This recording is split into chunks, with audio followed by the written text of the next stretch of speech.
Welcome back. This week I'm having an early look at Valheim. I'm not usually one for survival or crafting games, and it's only in early access, so it's not feature or content complete yet, so does it deserve its overwhelmingly positive rating on Steam, and is it worth picking up now? And before I go on, please consider subscribing. I try to bring at least one video a week. Thanks.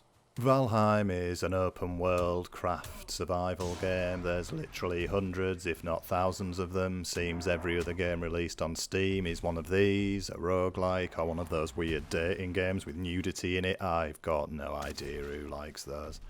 Anyway, I'll start off by saying I usually just ignore most titles of this genre. It's not that I haven't enjoyed some of these in the past.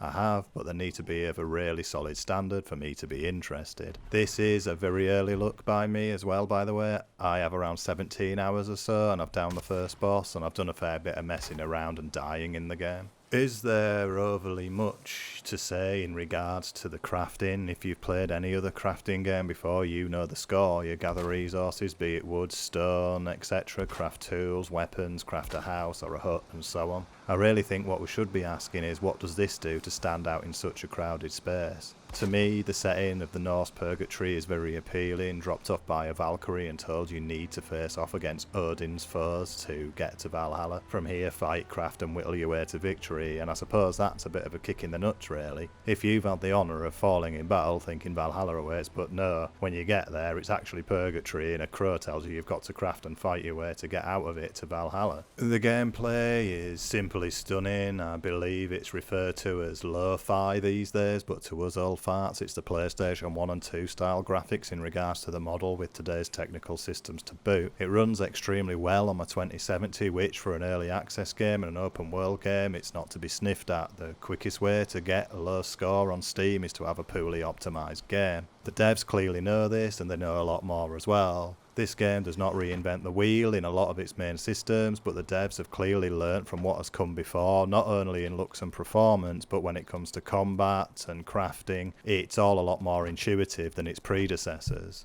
The crafting is not overly onerous. It is for the most part intuitive and easy. Craft the usual suspects such as wood panels for your house, a campfire, workbench, armour, weapons, you know the score. You can also repair your gear at a workbench free of charge, no mats required, and that's a great quality of life feature. The UI could use some updating. The lists of items you can create could really benefit from filters and tabs when at a workstation. Thankfully, and it's a big one for me, the survival element is limited to you freezing to death, for example. There are a fair few ways to die, so there isn't a thirst meter or a hunger meter. Yes, you will eat and be notified you could eat another bite, but the foods are for health and stamina buffs, not to keep you alive. The premise is a perfect fit for this type of game, as it mixes fantasy with ease into the day-to-day of your crafting existence, very being and purpose. The goal is clear from the start. You need to take down several bosses to appease Odin. They aren't just standing around waiting for you to create a club and go and bash the shit out of them though. You will need to work out what is required to summon them first. As you traverse the huge world, which features 5 biomes and more to be added as the game progresses through development, you will come across increasingly challenging areas, dungeons, trolls and other mythical beasts, all of which you'll want to kill for their precious body parts so you can make armour and weapons out of them so you can kill even more of them. Death will see you, as many of these games do, drop everything you have and be booted back to your last spawn point, your bed. So it's usually pretty easy to get back to your gear unless you get lost at sea,